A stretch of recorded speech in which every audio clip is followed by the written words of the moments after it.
नमस्कार साथियों, आप हैं मेरे साथ सिलेक्शन इंडिया के ऑफिशियल यूट्यूब चैनल पर, जहां हम लगातार आपको हिंदी की मैराथन क्लास करा रहे हैं। एक प्रकार से हम बोल सकते हैं हिंदी का स्पेशल भंडारा।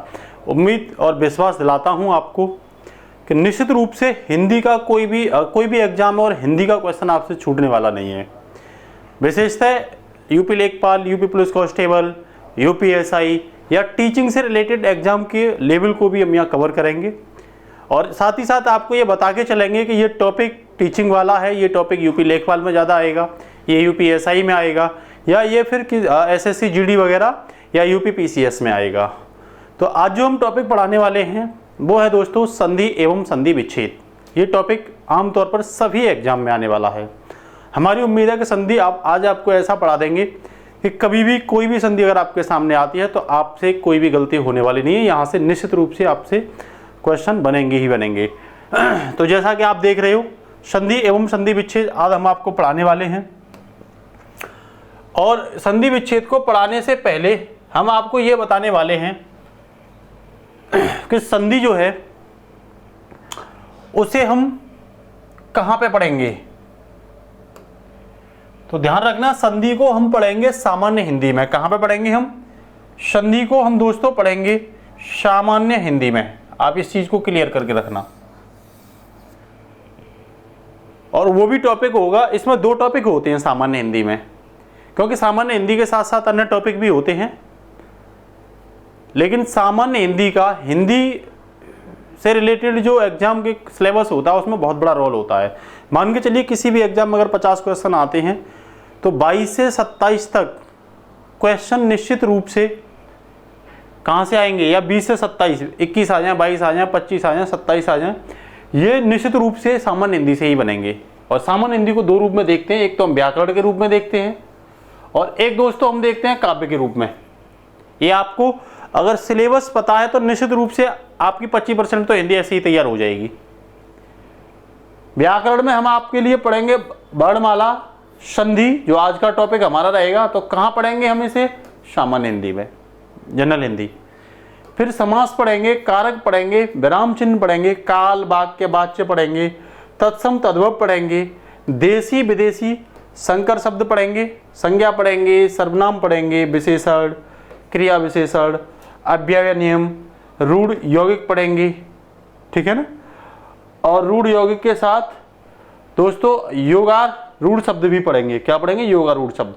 साथ साथ उपसर्ग पढ़ेंगे, प्रत्यय पढ़ेंगे, विभक्ति ज्ञान, लिंग, वचन, ये सब हम पढ़ेंगे सामान्य हिंदी में। तो 50% किसी भी एग्जाम में 50% जो वेट रहता है वो सामान्य हिंदी का रहता है। कोई कोई एग्जाम ऐसा होता है जिसमें अधिकांश हिंदी ही आती है। तो आज जैसा कि मैंने आपको बताया कि हम आपको आज पढ़ाने वाले हैं दोस्तों संधि के बारे में। तो हमने डायरेक्ट संधि ही क्यों ली? हमने उपसर्ग नहीं लिया, प्रत्यय नहीं लिया, वर्तनी नहीं ली, वर्णमाला नहीं ली, शुद्ध वाक्य नहीं लिया। तो हमने संधि इसीलिए पहले ली कि हम आपको संधि ऐसी पढ़ाएंगे जिससे कि आप वर्तनी वगैरह, प्रत्यय और उपसर्ग वगैरह और वर्णमाला और ये शुद्ध वाक्य को संधि सीखने के बाद अधिकांश कर पाओगे। उसके बाद जब बचेंगे तब इनको देख लेंगे। आप एक चीज बताइए, जैसे मैंने यहाँ पे एक एग्जाम्पल दिया है, ये एग्जाम्पल दिया अन्वेंषण, यहाँ भी लिखा हुआ अन्वेंषण, ये भी लिखा हुआ, ये भी लिखा हुआ।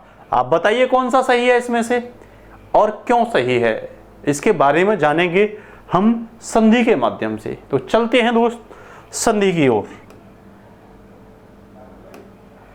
तो देखो, संधि को जब हम पढ़ते हैं तो इसके साथ एक टॉपिक और होता है, संधि एवं संधि विच्छेद। क्या होता है? संधि एवं संधि विच्छेद। संधि का मतलब जब हम पढ़ते, संधि को केवल 4 तरीके से हम पढ़ेंगे, मतलब 4 ही शब्द इसमें पढ़ेंगे। एक तो इसका शाब्दिक अर्थ क्या होता है संधि का, दूसरा इसकी डेफिनेशन, परिभाषा क्या होती है, तीसरा इसके कुछ एग्जाम्पल देखेंगे, फोर्थ मीन्स संधि का कार्य क्या है, आखिरकार क्यों बनी संधि। तो हम आपको बता देते हैं, संधि का मतलब होता है मेल, योग, सुलह और समझौता। ये 4 वर्ड आप बिल्कुल याद रखोगे। एक तो मेल, किसी का भी मेल संधि कहलाता है, किसी का भी योग संधि कहलाता है, किसी के साथ सुलह भी संधि कहलाती है और समझौता भी संधि। आमतौर पर हम सुनते भी हैं कि भाई भारत की यूएसए के साथ संधि हुई, तो दोनों के बीच क्या हुई? किसी बात को लेकर के समझौता हुआ या सुलह हुई, योग हुआ या मेल हुआ, कुछ भी हो सकता है, उसी को हम क्या बोलेंगे, संधि। तो संधि का शाब्दिक अर्थ अगर इन चार में से कोई होता है तो आप निशान लगा के आओगे, मेल, योग, सुलह और समझौता मीन्स जोड़ना, ठीक है ना। तो इसकी डेफिनेशन जब हम देखेंगे तो इसमें यह आएगा कि दो निकटवर्ती वर्णों का जो मेल होता है, दो निकटवर्ती होंगे, उन वर्णों के मेल को संधि कहते हैं। जैसे मान लो ये आपके सामने मैं जो आपके सामने ये आपको दिख रहा होगा, देखो इसका प्रारंभ और इसका एंड, इसे ऐड करने पर क्या बनती है, संधि बनती है। भाई क्या बनती है, संधि बनती है, ठीक है। तो इसमें यही दिया, दो निकटवर्ती वर्णों के बीच। आपको बेहद आसानी से पढ़ना है इसे, बिल्कुल घबराने की जरूरत नहीं है। लास्ट जब हम करेंगे तो कोई क्वेश्चन आपसे छूटने वाला नहीं है, ये मेरी गारंटी है। लेकिन इसे आगे तक आप कवर करते रहिए, साथ ही साथ चाहो मैं धीमे पढ़ाऊंगा, नोट्स भी आप बना सकते हो।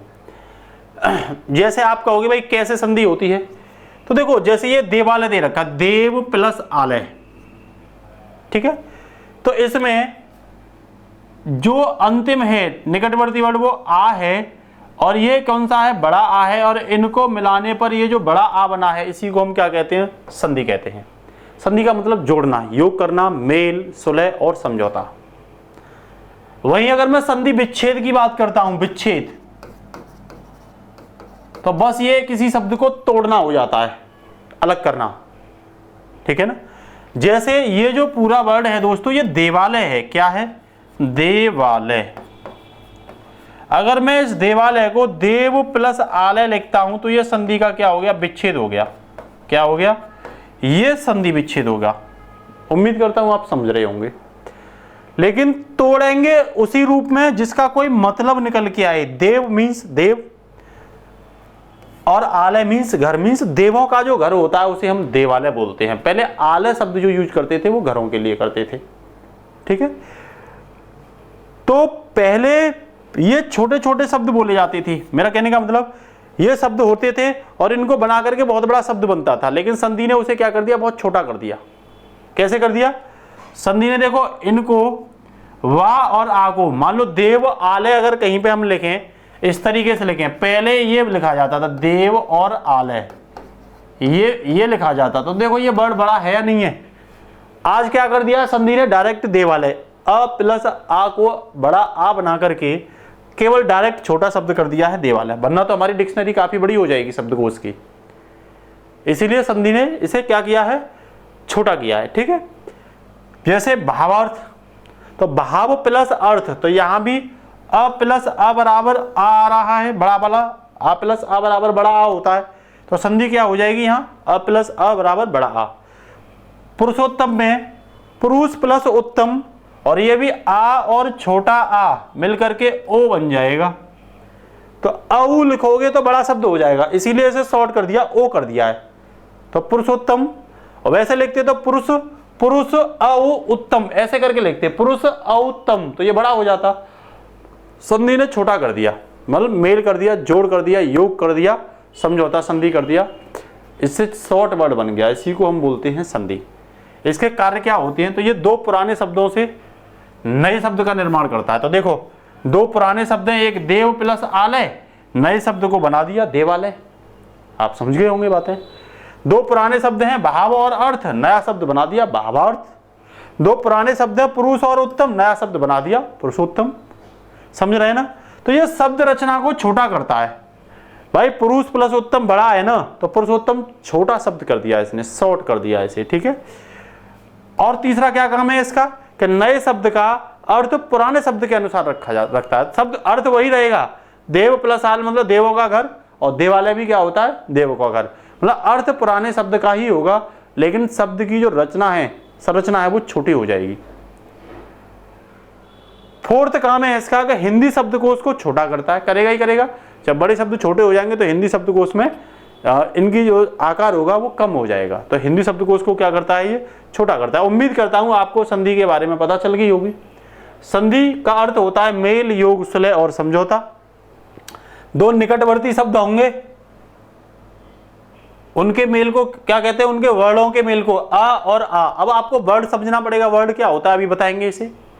इन वर्णों के मेल को ही संधि कहते हैं। उदाहरण हमने आपको दे दिया, 4 कार्य होते हैं इसके। पहला कार्य होता है पुराने शब्दों से नए शब्द का निर्माण। 2 शब्द होंगे, दोनों को मिला करके नया शब्द बनेगा।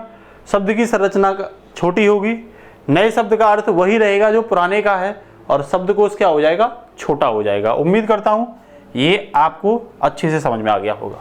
देखो कुछ एग्जाम्पल हैं, जैसे देवालय।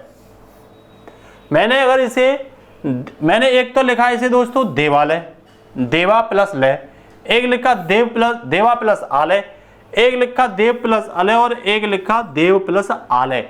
तो आप मुझे बताइए इसमें से कौन सा सही है। तो देखो देवा का तो मतलब होता है, लेकिन लय का मतलब कुछ नहीं होता, इसीलिए ये गलत हो जाएगा। संधि में जब आप किसी शब्द का मतलब निकालोगे तो उसका कोई ना कोई अर्थ जरूर निकल के आना चाहिए, अदरवाइज वो ठीक नहीं होगी। इस चीज को आप याद रख लेना। जब भी आपके सामने ऑप्शन मिलता है ना, तो पहचान लो ना, देवा का मतलब क्या होता है, देव प्लस लय का मतलब कोई होता नहीं है। देवा प्लस आलय, आलय तो है ही अगर, और देवा का मतलब भी नहीं होता है। देव प्लस अलय का मतलब भी नहीं होता है, लेकिन देव और अलय, देव मीन्स ईश्वर और आलय मीन्स घर, ईश्वर का घर, इसका मतलब होता है। तो देखो आ इसका निकटवर्ती वर्ड और इसका निकटवर्ती वर्ड, और दोनों को मिलाकर क्या बन गया, आ, इसे बोलते हैं संधि। पहले से कैसे लिखते थे, देव और आलय, तो काफी बड़ा हो गया ना, तो इससे छोटा और नया शब्द बन जाता है, लेकिन इसका मतलब वही रहता है। जब ये छोटा बन जाएगा तो हिंदी कोश भी क्या हो जाएगी, छोटी हो जाएगी। वही यहाँ भावार्थ को देखिए, तो देखना भाव प्लस रथ, भावा प्लस रथ, भावा प्लस अर्थ, भा प्लस अर्थ और भाव प्लस अर्थ। तो देखो इसका कोई मतलब नहीं निकल के आ रहा है, इसका कोई मतलब नहीं निकल के आ रहा है, भावा का कोई मतलब नहीं है, भा का कोई मतलब नहीं है, तो इसका सही कौन सा होगा, भाव प्लस अर्थ। जब इसके निकटवर्ती वर्णों को देखोगे तो आ प्लस आ बराबर बड़ा वाला आ बन गया। इसने वर्ड को क्या कर दिया, छोटा कर दिया। ठीक है, उम्मीद करता हूं ये चीजें आपके समझ में आ रही होंगी। चाहो तो आप अपने नोट्स में साथ ही साथ इसे नोट्स कर सकते हो, क्योंकि ये क्लास आपको एकदम स्पेशल क्लास है, ये समझ लो। ये शुरू से लेकर के लास्ट तक, इससे किसी भी कंपटीशन एग्जाम में संधि से आने वाला क्वेश्चन छूटेगा ही नहीं, चाहे वो किसी भी प्रकार से क्यों ना आ जाए। छोटे से रूप में साइंटिफिक तरीके से पढ़ाने का प्रयास करूंगा हिंदी को, जिससे कि आपको कभी दिक्कत होने वाली नहीं है। ठीक है ना। अब देखो दीपावली का संधि विच्छेद है। अब विच्छेद का मतलब क्या होता है कि एक वर्ड को क्या कर दो, आप तोड़ दो। तो देखो दीपा, ऑप्शन में आपको होगा दीपा प्लस वली, दीपा प्लस आवली, दीप प्लस पावली, दीप प्लस आवली। तो देखो दी का कोई मतलब नहीं होता, पावली का कोई मतलब नहीं होता, आवली का होता है। आवली को हम बोलते हैं पंक्ति, क्या कहते हैं, पंक्ति। लेकिन दीपा तो कोई मतलब ही नहीं है, ऐसे ही यहां वली का कोई मतलब नहीं है। तो ये तीनों क्या हो जाएंगे, ऊपर वाले कट जाएंगे। तो देखो दीप का मतलब होता है दिया और आवली का मतलब होता है पंक्ति। तो देखो इसका अर्थ निकल के आ रहा है या नहीं आ रहा, तो इसका अर्थ निकल के आ रहा है दीपों की पंक्ति। और दीपावली का मतलब यही होता है कि दीपों को पंक्ति में लगाइए।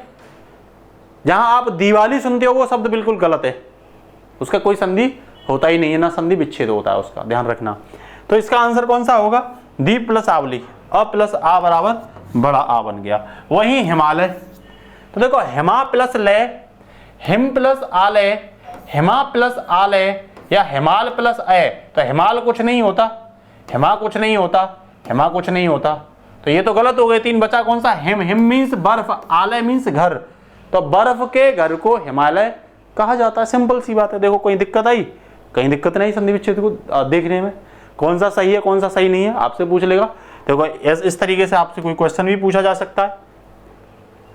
थोड़ी देर पहले मैं आपको ये बता रहा था वर्ड का मतलब, वहां वर्ड शब्द आ रहा था, तो ये वर्ड क्या होता है ये हमें समझना बेहद जरूरी है। तो ध्यान रखना वर्ड 3 प्रकार के होते हैं। पहले तो ये बात आप क्लियर कर लो अपने दिमाग में, कितने प्रकार के होते हैं वर्ड, 3 प्रकार के होते हैं वर्ड। जैसे एक एग्जाम्पल देता हूं, अतः।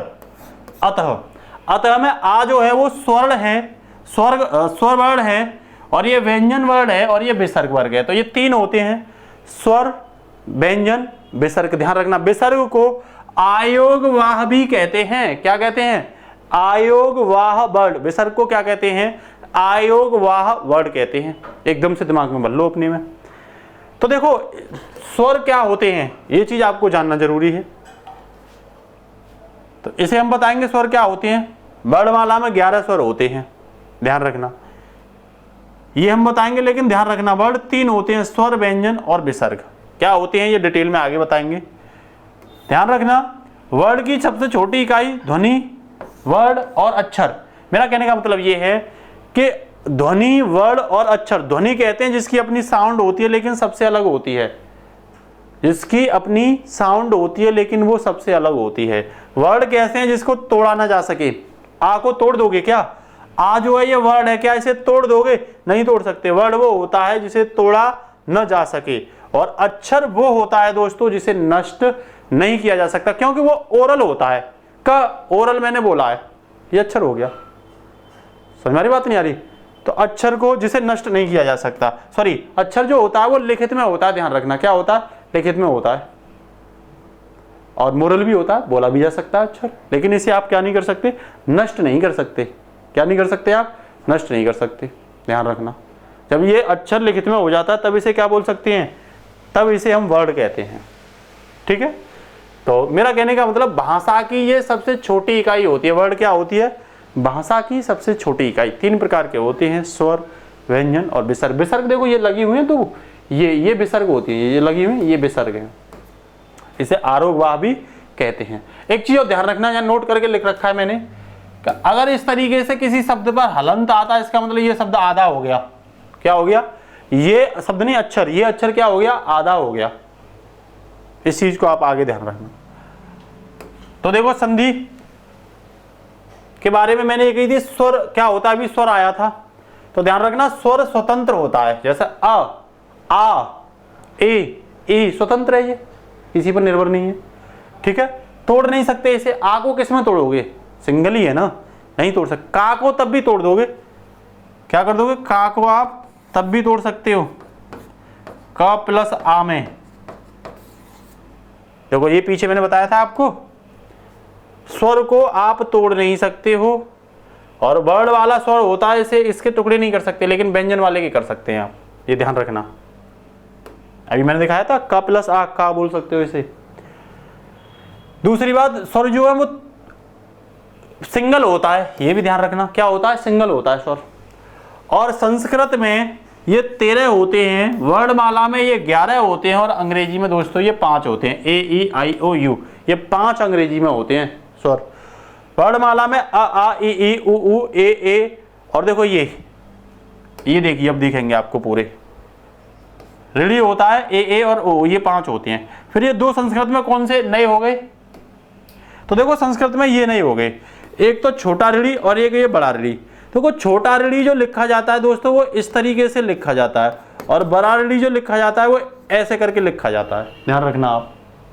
तो ये ऋणी, तो और एक ये लड़ा, तो ये कितने बढ़ गए? ये 2 शब्द ये बढ़ गए, क्योंकि एक ये तो है इसमें, लेकिन ये 2 और बढ़ गए, तो कितने हो गए? 13 हो गए। ध्यान रखना संस्कृत में जो वर्ड होते हैं वो 13, स्वर जो होते हैं वो 13 होते हैं।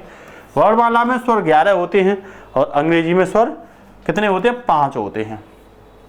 व्यंजन के स्वर के बारे में थोड़ा सा अगर मैं बात करूं, तो कोई भी व्यंजन होगा उसमें एक स्वर जरूर होगा, एक ही होगा, ये ध्यान रख लो। एक स्वर जरूर होगा और एक ही होगा, एक स्वर जरूर होगा और एक ही होगा। ध्यान रखना व्यंजन को तोड़ा जा सकता है, ये मैंने अभी बताया। क प्लस अ बराबर क, खा है तो खा प्लस अ बराबर ख। ठीक है ना, इसे आप तोड़ सकते हो, लेकिन स्वर को आप तोड़ नहीं सकते हो। इस चीज को आप क्या रखोगे? ध्यान रखोगे।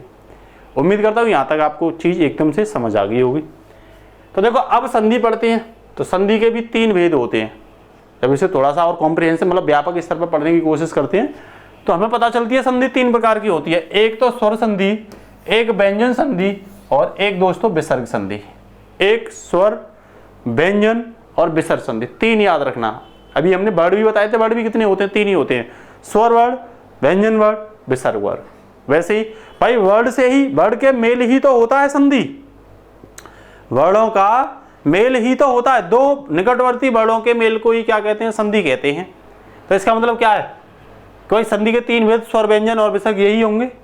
ठीक है, बात करेंगे इसमें स्वर संधि की, तो जिसमें स्वर का यूज होता है, जैसे अ, आ, ई, ये सब स्वर हैं, जिसमें इनका यूज होगा उस संधि को हम स्वर संधि कहेंगे। जैसे नरेंद्र, तो नर प्लस इंद्र, इसका विच्छेद कर दिया हमने, और आ प्लस ई, इसे हमने मेल कर दिया और अई बना। हिंदी में इसे अई कहते हैं, लेकिन अंग्रेजी में इसे ए कहते हैं। ये वाली मात्रा, ये अंग्रेजी की वजह से ए बोला जाता है, वैसे तो अई बोला जाता है। अए अए आरा निकल के अए अए, ये हिंदी वर्ड है, वैसे इसे अंग्रेजी में ए बोलते हैं, ध्यान रखना। तो ये देखो दोनों ही स्वर हैं, तो ये कौन सी संधि होगी? स्वर संधि होगी। मेल हो गया दो वर्णों का, और निकटवर्ती वर्ण है, दोनों पास पास वाले हैं। जैसे महात्मा, महा प्लस आत्मा, तो इसमें भी बड़ा वाला आ रहा है, देखो लास्ट में इसमें भी बड़ा वाला आ रहा है, और आ मिलकर के क्या बनता है? बड़ा आ मिलता है, ध्यान रखना। महात्मा को कभी कभी ऐसा भी लिखा जा सकता है, हलंत में आधा करके, ठीक है ना। ये जैसे ये रा है, इसे हलंत प्लस आ लिख सकते हो आप, तो इसका भी मतलब एक ही होता है। तो यहाँ पे जो हा है ये क्या है? व्यंजन है। देखो जिसका उच्चारण करोगे तो ये किसकी सहायता से? स्वर। ये ऐसे करके तो बनेगा हा, मीन्स आ जरूर आ रहा होगा इसमें, तो इसका उच्चारण स्वर की सहायता से होता है, ठीक है ना। व्यंजन में स्वर एक जरूर होगा, एक ही होगा और एक जरूर होगा, ध्यान रखना है इस चीज को। देखो एक क्वेश्चन है, संधि से आप क्या सीखे? मैं कही थी मैं वर्तनी को नहीं पढ़ाऊंगा, संधि पढ़ते पढ़ते ही वर्तनी आप पे खुद ब खुद आ जाएंगी। तो ये कह रहा है निम्न में से कौन सी वर्तनी सही नहीं है? निम्न में से कौन सी वर्तनी सही नहीं है? अब आपके सामने दे रखें, रविंद्र, कविंद्र, भानुदय, बंधुत्व और लघुर्मी। बंधुत्व बोल रहा है ना, बधुत्सव, ये क्या है? बधुत्सव। ये लघुर्मी, ये रवि, कपिस, नदिस और दिवाली। जल्दी से आप बताइए कौन सा इसमें से सही है, कौन सी वर्तनी सही है?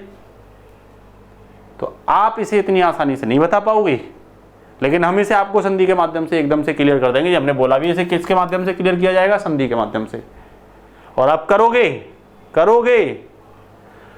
पूछे ये वर्तनी क्या होती है, तो ध्यान रखना वह शब्द जो अपने मूल रूप में जिस तरह का होता है वैसा ही होता है। मतलब ऐसा शब्द जो अपने मूल रूप में जैसा होता है वैसा ही रहेगा, उसे वर्तनी कहते हैं। अब इसे देखने की कोशिश करें तो मैं पहले ये क्लियर कर देता हूं, इसमें से कोई भी सही नहीं है, सब वर्तनी गलत हैं। वर्तनी दो प्रकार की होती है, एक शुद्ध वर्तनी, एक अशुद्ध वर्तनी। तो ये अशुद्ध है, इसमें शुद्ध वर्तनी या सही वर्तनी कोई है ही नहीं है। तो कैसे देखेंगे इसे बारीकी से? तो देख लो, संधि हमने आपको पढ़ा दी, वर्तनी भी आप आराम से निकालोगे। देखो रविंद्र है, रविंद्र को जब हम इसे तोड़ेंगे तो रवि प्लस इंद्र आएगा, और यहाँ ई प्लस ये ई दोनों मिलकर के बड़ी ई बनेंगी। तो देखना बीच में बड़ी ई तो नहीं है, इसका मतलब क्या है? ये गलत है। तो फिर इसका सही क्या है? रविंद्र सही है इसका, क्योंकि ये कैपिटल छोटी ई निकटवर्ती मेली तो होंगे वर्णों के, छोटी ई और छोटी ई मिलकर के बड़ी ई बननी चाहिए। बड़ी ई जब बनेगी, बीच में बड़ी ई आएगी, तो ये रविंद्र नहीं होगा, क्या हो जाएगा? रविंद्र हो जाएगा।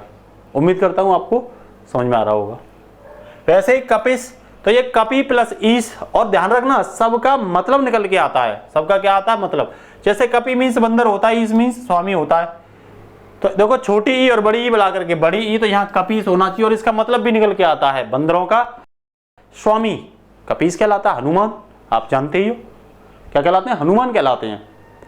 तो देखो संधि में अर्थ जरूर निकलना चाहिए, अगर अर्थ नहीं निकलेगा तो वो संधि नहीं है। आप एग्जाम में जब बैठते हो, 4 ऑप्शन आपके सामने होते हैं, तो आप ऐसे ही पहचान लो, आपको नहीं पता तो जो संधि टूट रही है उनमें से जो शब्द टूटे हैं उनमें से अर्थ निकल रहा है या नहीं निकल रहा। जिसका अर्थ नहीं निकल रहा वो संधि हो ही नहीं सकती, आप ध्यान रखना इस चीज का, ठीक है। हाँ, आदि आएगी आगे जिसमें हम बताएंगे आपको उसका अर्थ नहीं होगा, नहीं ज्यादातर का तो अर्थ होता ही नहीं है। नदीस, तो देखो इसे नदी प्लस ईस लिखोगे तो ये तो गलत हो गया, क्योंकि नदी प्लस ईस में यहाँ बड़ी ई और यहाँ बड़ी ई बढ़ा करके बड़ी ई होनी चाहिए, तो ये नदीस होना चाहिए। इसका मतलब ये भी गलत है और ये भी गलत है। नदीस होता तो ये शुद्ध वर्तनी था। नदी ईस मतलब स्वामी, नदियों का स्वामी, जिसे हम समुद्र भी कहते हैं। नदीस मीन्स क्या होता है? समुद्र। क्या होता है? समुद्र। ऐसे ही भानुदय, तो भानु प्लस उदय, तो ये भी गलत हो गया, क्योंकि छोटा ऊ और छोटा ऊ बराबर बड़ा ऊ होता, तो ये भानुदय होना चाहिए। सही शब्द क्या होना चाहिए? भानुदय। भानु मतलब सूर्य, उदय मीन्स उगना, सूर्य का उगना, भानुदय। वहीं बधुत्सव, तो बधु प्लस उत्सव, तो देखो यहां बधुत्सव होना चाहिए, तो ये भी गलत हो गया, क्योंकि ऊ प्लस ऊ बराबर होता है बड़ा ऊ, तो धा पर बड़ा ऊ बनेगा, बधूत सब, ये सही होगा। इसे आप चाहो तो ऐसे भी लिख सकते हो, पहले इसे ऐसे लिख सकते बध ध, अब लिखा जाएगा देखो बध और ऊ तो सब, तो ये काफी बड़ा हो गया ना, तो इसका संधि ने क्या कर दिया, छोटा कर दिया, बधूत सब बोल दिया ऐसे। ऐसे लघुर्मी, तो लघु प्लस ऊर्मी, लघु मीन्स छोटा, ऊर्मी मीन्स बहू, छोटी बहू, ध्यान रखना इसे लघुर्मी बोलेंगे ना कि लघुर्मी, क्योंकि यार छोटा ऊ और ये बड़ा ऊ हो जाएगा तो छोटा ऊ और बड़ा ऊ मिलकर के बड़ा ऊ बनते हैं। उम्मीद करता हूं बर्तनी तो आपकी चुटकी में सॉल्व हो जाएंगी। अब बताइए क्या बर्तनी को हमें पढ़ने की जरूरत पड़ेगी? बिल्कुल नहीं पड़ेगी। हजारों की संख्या में बर्तनी शब्द होते हैं, आप आसानी से संधि को सीख करके बर्तनी को आराम से निकाल सकते हो भैया। अगर आपको कहीं दिक्कत आती है क्लास में, ये मैं इसीलिए उतार लेता हूं कि क्लास में ज्यादा टाइम ना लगे। ऑनलाइन क्लास का हमारा पर्पस होता है कि इसे छोटा ही बनाया जाए, जिससे कि आप आसानी से कर पाएं। आप चाहो तो इसके स्क्रीनशॉट भी क्या कर सकते हो, ले सकते हो, स्क्रीनशॉट का मैं आपको मौका दे दिया करूंगा, ठीक है ना। अब देखिए आगे, अगला देखिए, तो स्वर संधि के 5 भेद होते हैं। कितने होते हैं? 5 भेद होते हैं। कितने प्रकार की होती हैं? स्वर संधि 5 प्रकार की होती है, ध्यान रखना। तो पहले हम पढ़ते हैं यड़ संधि। किसे पढ़ते हैं? यड़। देखो चुटकियों में सॉल्व हो जाएंगी ये। स्वर संधि के कितने भेद होते हैं? 5। संधि के कितने होते हैं? 3। स्वर, व्यंजन, विसर्ग, ध्यान रखना। और स्वर के कितने होते हैं? 5। आप याद रखना कितने होते हैं? 5। वर्ण कितने होते हैं? 3। स्वर, व्यंजन, विसर्ग, ये वर्ण होते हैं। स्वर कितने होते हैं? स्वर संधि नहीं कह रहा हूं, स्वर।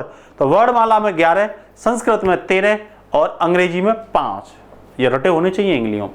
अब देखो यड़ संधि क्या होती है, तो कुछ नहीं, जो शब्द होता है उसके बीचों बीच में, कहां पे? बीचों बीच में, बस यारा लावा निकल के आ रहे हो, यारा लावा शब्द ये निकल के आ रहे हो, उसी संधि को यड़ संधि कहेंगे, ध्यान रखना। यड़ संधि का मतलब क्या है? या तो शब्द के बीचों बीच में या होगा, या वाह होगा, या रा होगा, या ला होगा, या रा ला होगा, ध्यान रखना। जैसे एग्जाम्पल आपके सामने है। तो देखो अत्याधिक, तो इसे अति प्लस अधिक बोलेंगे। तो ये छोटी ई हो गया, ये बड़ा आ हो गया, छोटा आ हो गया, अत्याधिक। तो ई अ ई अ ई अ ई अ ई अ, या आ रहा है नहीं आ रहा? तो देखो या आ रहा है। कौन सी संधि होगी? यड़ संधि होगी, आप ध्यान रखना। कौन सी होगी? यड़ संधि होगी। नेक्स्ट इत्यादि, ये भी ध्यान रखना, ज्यादातर इसमें आधा शब्द भी बनता है। क्या बनता है? आधा शब्द भी बनता है। तो ज्यादातर में देखो आधा शब्द भी है। इत्यादि, इत प्लस आदि, तो देखो यहाँ छोटी ई और ये बड़ा और निकटतम वर्ड है या नहीं है? तो देखो या आ रहा या नहीं आ रहा? तो देखो यड़ संधि हो गई। ऐसे ही न्यून, ने प्लस ऊन, तो देखो ए प्लस ऊ, ई ऊ, तो ईऊ, तो यहां भी क्या आ गया? या आ गया। वैसे ही स्वागत, सु प्लस आगत, तो देखो ऊ प्लस आ, वाव निकल के आ रहा है। वैसे ही अन्वेंसण, देखो अभी मैंने एग्जाम्पल दिया था, तो अन्वेंसण में ये सही है, अनु प्लस ऐसण, ओ प्लस ए, ओ ए, जैसे उए उए वे, वा निकल के आ रहा नहीं आ रहा? तो ये भी यड़ संधि होगी। वैसे ही पितृ अनुमति, तो देखो पितृ प्लस अनुमति, तो इसे त्र प्लस अ, त्र, तो ये अर भी आना चाहिए, त्र ये भी निकल के आता है, तो ये भी क्या होती है? ये भी यड़ संधि होती है। मात्राज्ञा, मात्र प्लस आज्ञा, तो त्र आ, तो यहाँ में भी त्र आ रहा निकल के, तो ये भी, तो यारा लावा त्रा ये शब्द आते हैं, तो ध्यान रखना ये कौन सी शब्द संधि होती है? तो ये यड़ संधि होती है। इसका एग्जाम्पल आप याद रखना।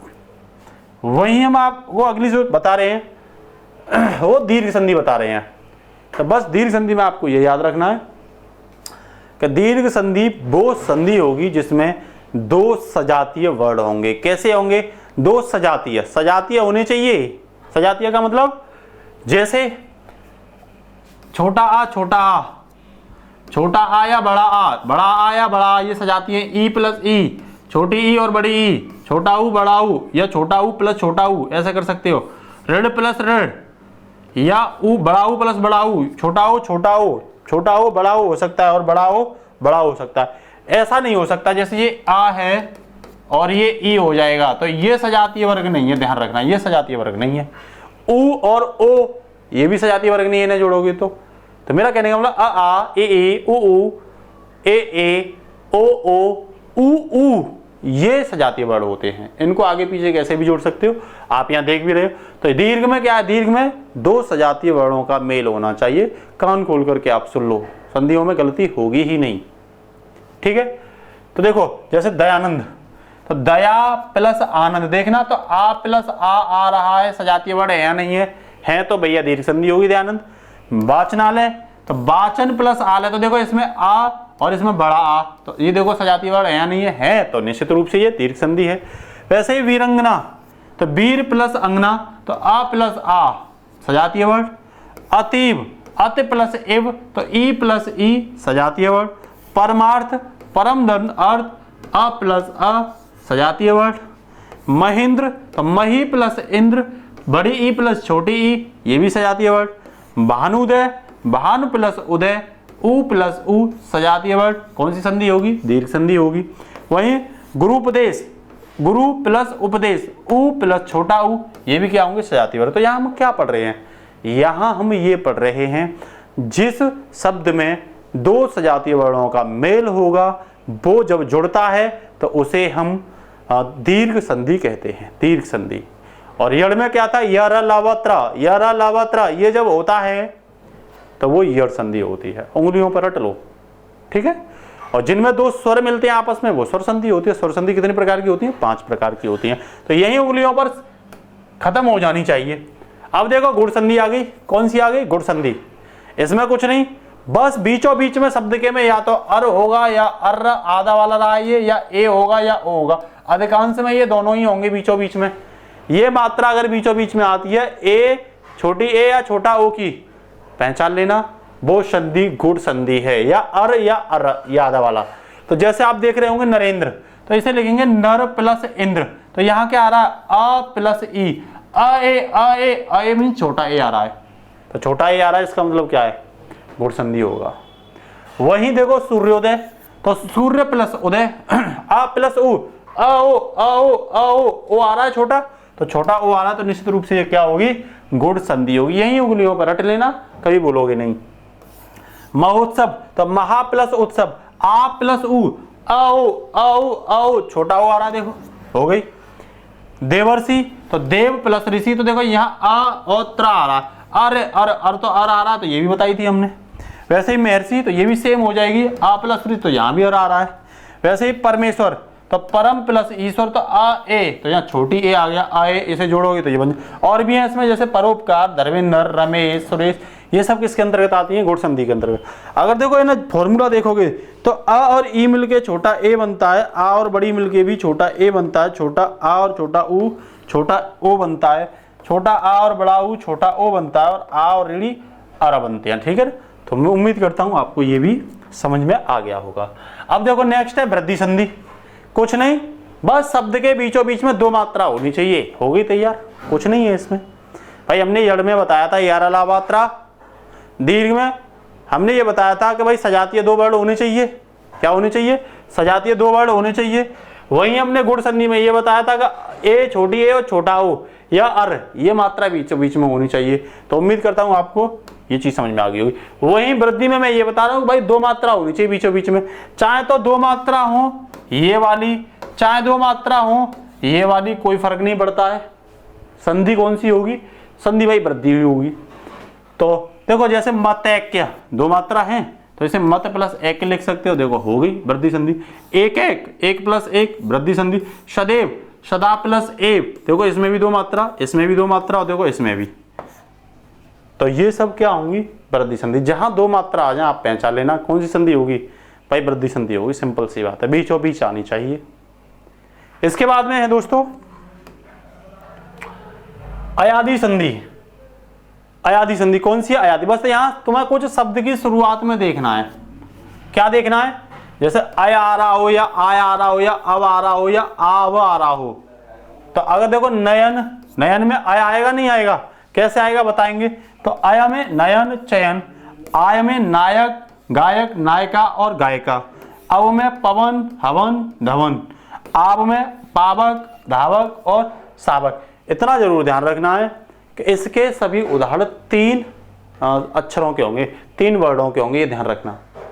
और जब इन्हें तोड़ोगे तीन वर्डों को तो कोई भी अर्थ नहीं निकलेगा। मैंने बताई थी कुछ एक हैं जिसमें अर्थ नहीं होता, नहीं बाद बाकी तो संधि में क्या होता है? अर्थ होता है। जिसका अर्थ नहीं होता वो अयादि होता है। तीन वर्ड में हो पहचान लेना। देखो ऐसे कुछ तोड़ के देख भी ले रहे हैं, लो देख लो क्या फर्क पड़ता है।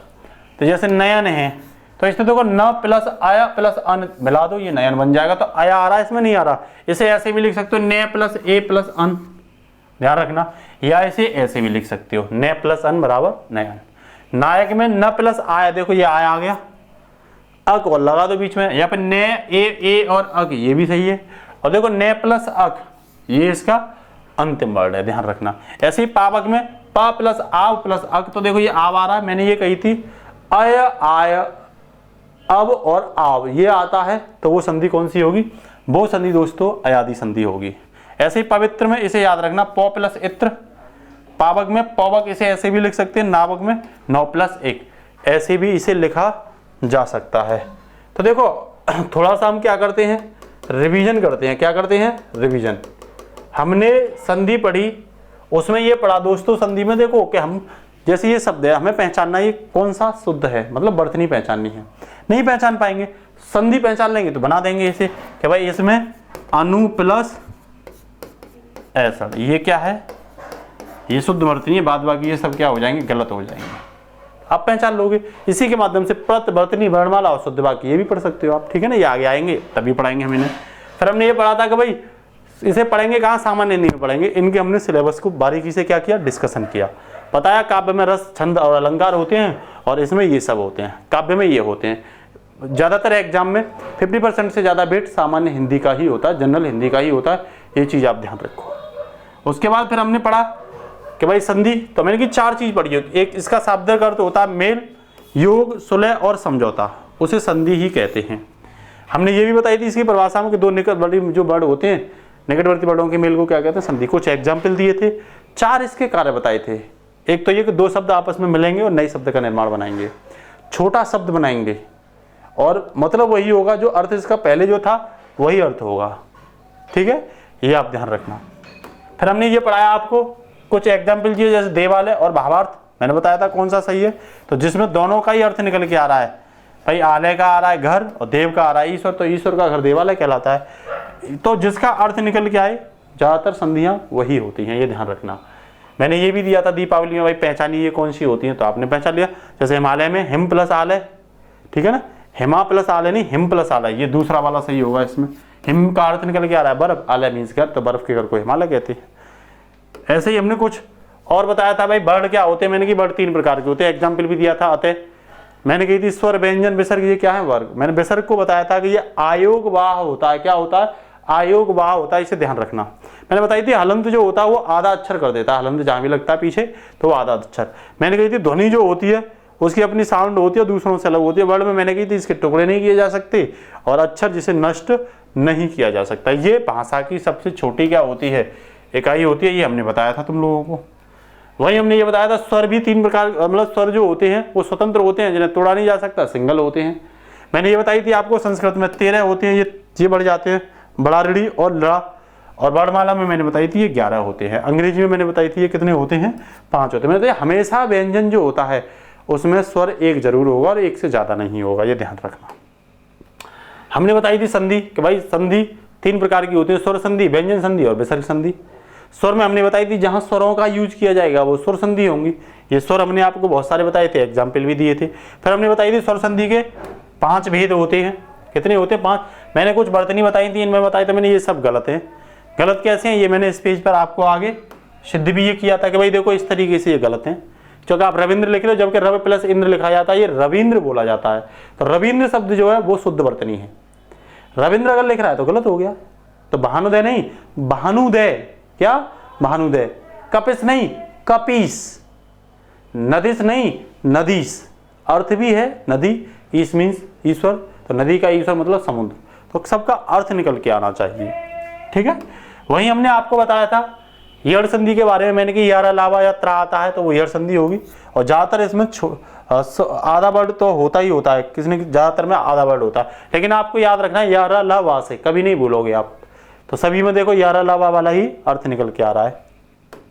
हमने बताई थी आपको दीर्घ संधि के बाद में, मैंने कि जहाँ 2 सजातीय वर्ड होने चाहिए, आ या बड़ा आ और छोटा मिल करके बननी चाहिए, या छोटा छोटा मिल करके बननी चाहिए। ऐसा नहीं बनेगा कि छोटा आ हो और छोटा ओ हो या बड़ा ओ हो, ऐसे नहीं होगा, ये सजातीय नहीं है। तो सजातीय वर्ड होने चाहिए, ध्यान रखना, ठीक है ना। तो ये सब सजातीय वर्ड हमने आपको कराए थे। गुण संधि में हमने ये बताया था छोटी ए और छोटा ओ ये वर्णों के मेल से निकल कर आना चाहिए। जैसे आ और ऊ है तो औ आओ आओ आओ ओ निकल के आ रहा है। जो छोटा आ तो जैसे यहाँ छोटा आ और ई आई तो यहाँ ए निकल के आ रही है। वही मैंने कही थी अर ये भी निकल के आना चाहिए, जैसे यहाँ पर निकल के आ रहा है आ प्लस त्रा, जैसे आप महर्षि और देवर्षि में आप देख रहे थे, ठीक है ना। तो ये हमने बताया आपको। हमने बताया वृद्धि संधि के बारे में, जहाँ भी दो मात्रा बीचों बीच में होंगी, चाहे तो वो एक ही हो बड़ी एक ही, चाहे वो बड़े ओ की हो, वो सब क्या होगा, वो सब वृद्धि संधि होगा, ठीक है। वहीं पर हमने आपको बताया कि भाई अयादि संधि मैंने कि 3 वर्ड होंगे, हम इसमें ज़्यादा से ज़्यादा वर्ड तोड़ने पर कोई अर्थ नहीं होगा। अयादि संधि का मतलब साफ साफ हमने बताया था कि अय आय अव और आव ये निकल के आने चाहिए, वो क्या हो जाएगी, अयादि संधि हो जाएगी। तो आज की क्लास के लिए इतना ही। क्लास कैसी लगी आपको हमको बताना। हमारी उम्मीद है कि आने वाले समय में जो भी एग्जाम होंगे आप यहाँ से फाइट करोगे, और अभी भी लगा लो किसी भी एग्जाम में, चाहे वो रेलवे का हो, चाहे वो एसएससी का हो, चाहे वो यूपी पुलिस कांस्टेबल एसआई का हो, चाहे वो टीचर का हो, अगर संधि से कोई क्वेश्चन आया तो चुटकियों में आप सॉल्व करोगे। संधि से भी रह गए हैं उसे अगली क्लास में करेंगे, जो क्लास लंबी हो जाएगी ये हम चाहते नहीं हैं। तो अगली क्लास में बची हुई संधियों को, व्यंजन संधि और विसर्ग संधि के बारे में डिस्कशन करेंगे। आज के लिए इतना ही। नमस्कार, जय हिंद दोस्तों।